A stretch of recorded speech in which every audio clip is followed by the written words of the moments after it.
Nebuchadnezzar and his Babylonian army have conquered Jerusalem. And now they've carried off most of his city's inhabitants off to Babylon for slavery and exile. One of those carried off is a teenage boy by the name of Daniel. When he's carried off, he's cut off from his family, from his friends, from his teachers, from his food, from his culture, from his language. Daniel is brought into the Babylonian court of the king. Not only is he removed from Jerusalem, he's also removed from all of the other Jews who have gone off to Babylon. What does Babylon do? They send him to the best university in the land, where he studies a foreign and pagan view of the world. History, mathematics, medicine, their religion, their literature. Babylon wants to assimilate this Jewish teenage boy into one of their own. And so Daniel learns the Babylonian myths, their astrology, their sorcery, their magic, everything that had been banned for him in his native land of Israel. The pagan priests, the counselors of Babylon, educate him in their wisdom and how their religion is the right one. And in Babylon's effort to assimilate Daniel, they even changed his name. One objective Babylon has: eliminate Daniel's distinctiveness as a God follower and absorb him into the values of their culture. And yet, what does Daniel do? He resists, right?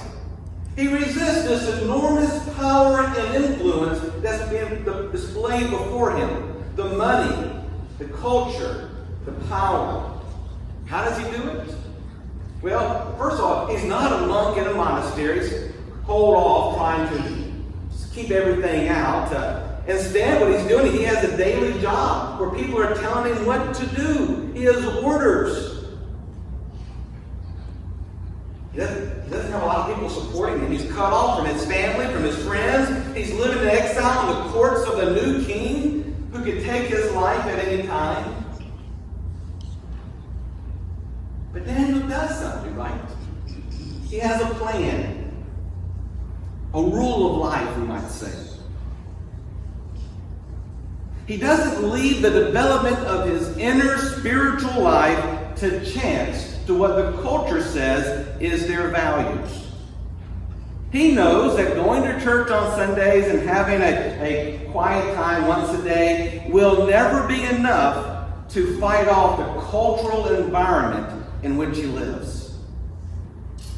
He knows what he's up against.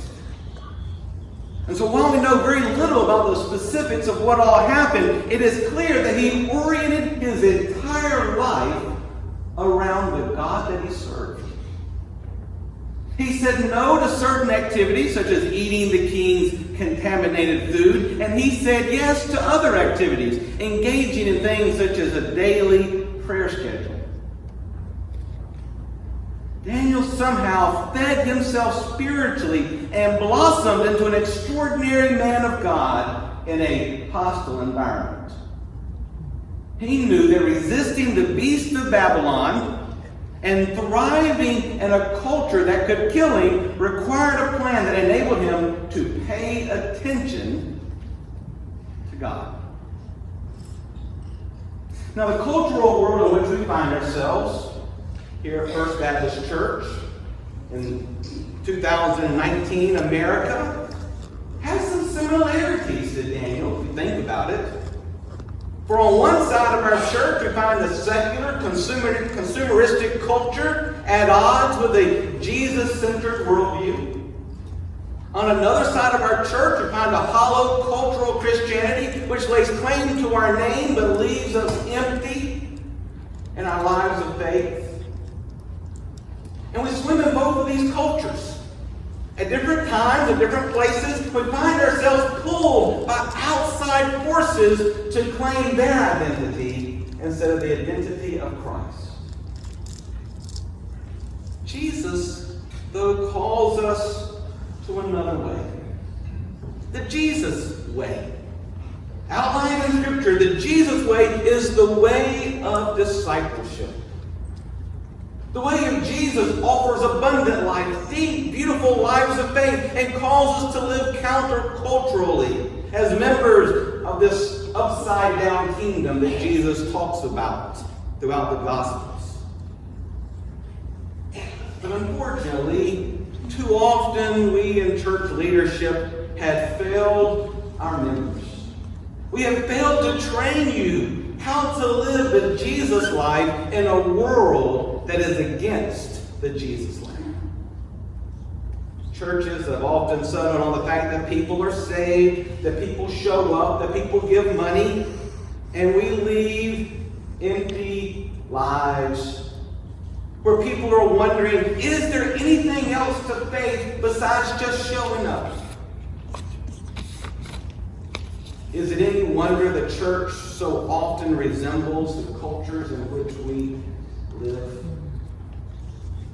Dallas Willard was a wonderful 20th century Baptist professor and writer on discipleship, challenging all of us.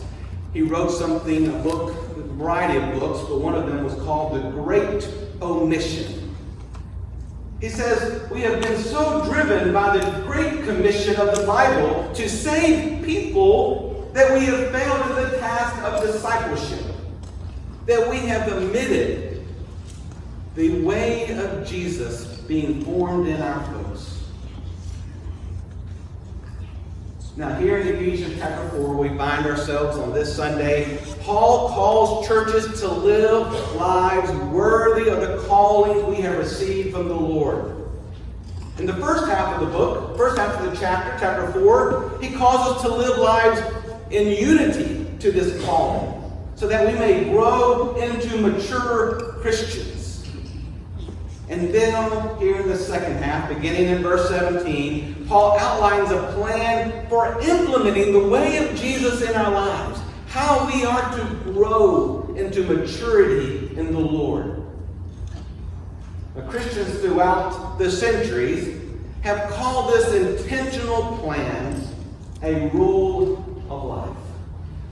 A rule of life is an intentional, conscious plan to keep God at the center of everything that we do.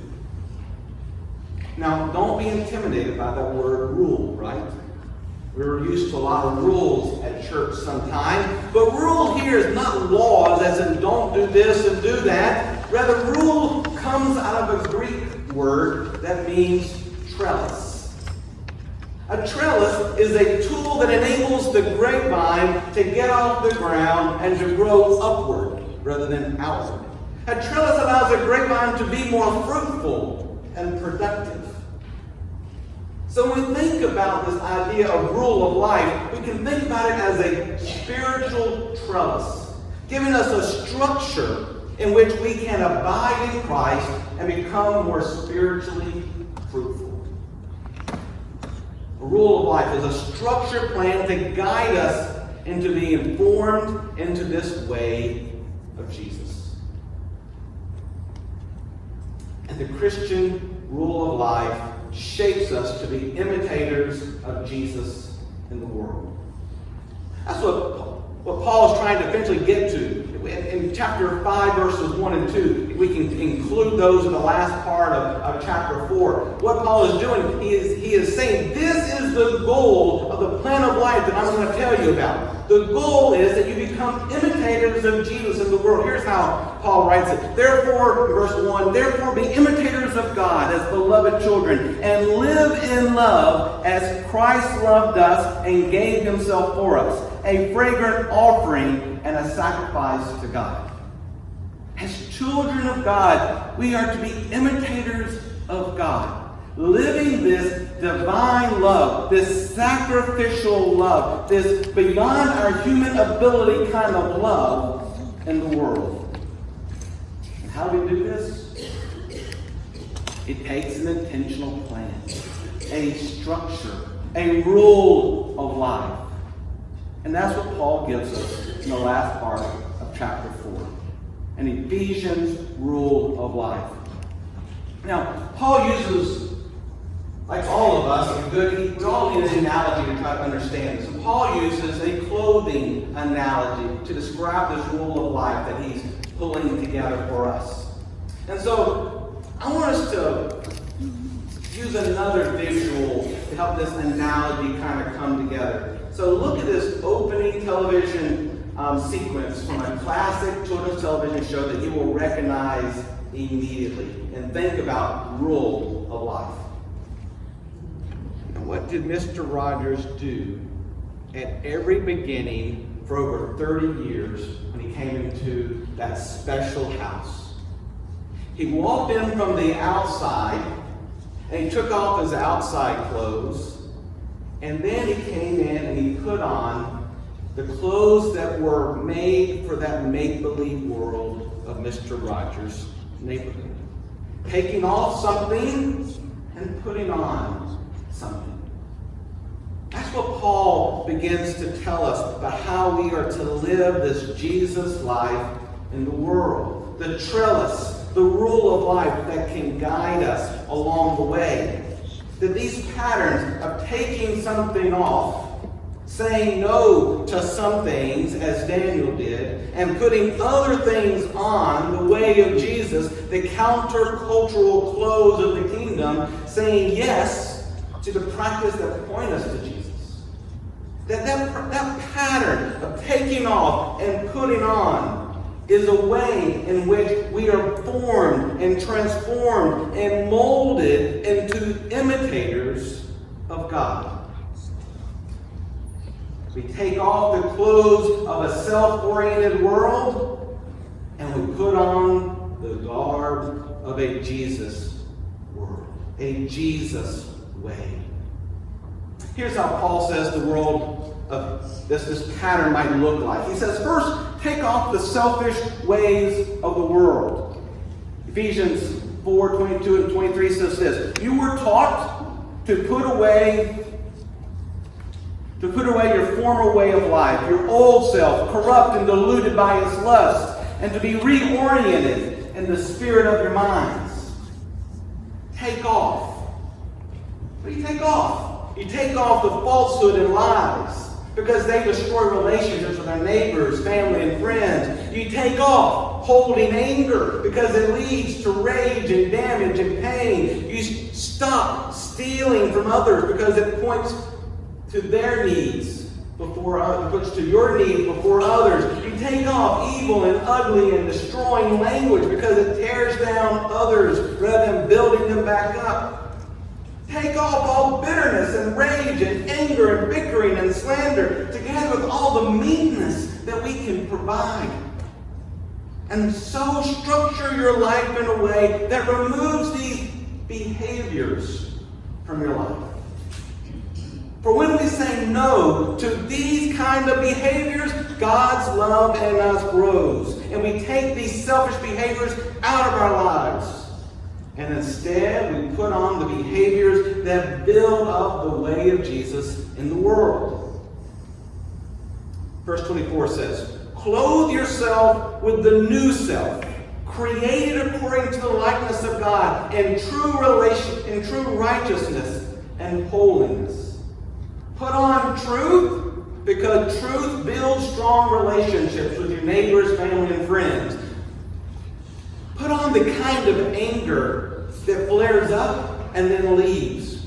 Because anger is human, but letting it fester becomes a way that destroys people rather than loving them. Put on generosity, because when we share our wealth with our needy neighbors, others grow stronger. Put on positive language, because when we speak kindness to others, it builds people up. It makes them stronger and our church stronger.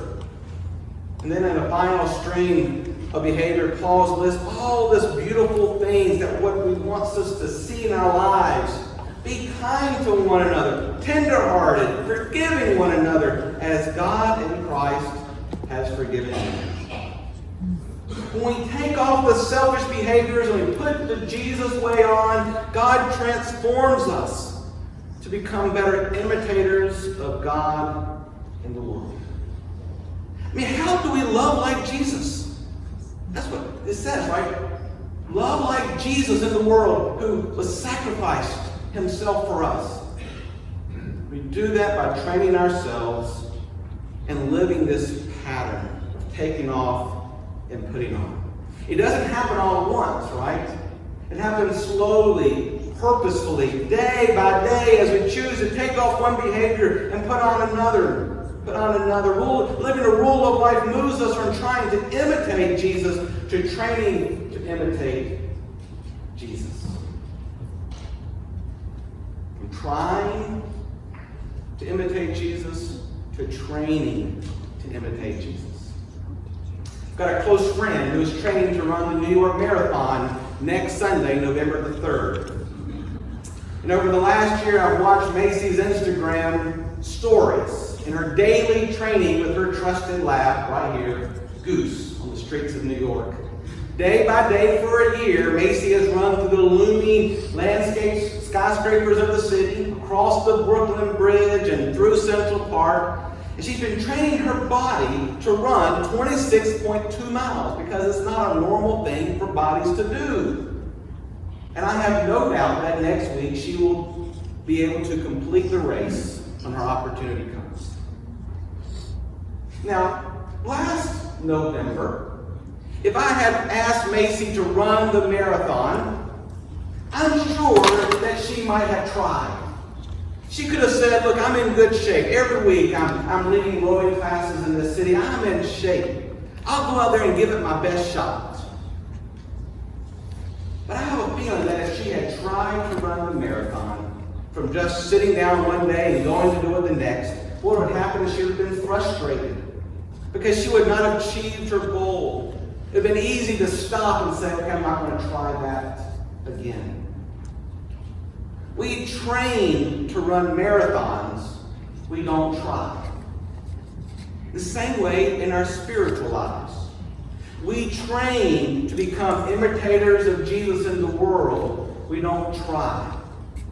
Trying leaves us frustrated because we say we tried it and we have left wanting and there's no need to try it again. But living a spiritual rule of life is a way of training our lives, training our faith, training our church to be spiritual imitators of Jesus in the world. For us to be the church that God desires in this neighborhood, at this time, and in this culture, let me call us to do more than try. Let me invite us to begin the process of training ourselves in the ways of Jesus. Let us develop intentional plans to be lived day in and day out so that we may be the imitators of Jesus, putting on the way of Jesus in the world. And in so doing, God will strengthen us and strengthen our families and transform this community from this corner. Thanks be to God. Amen.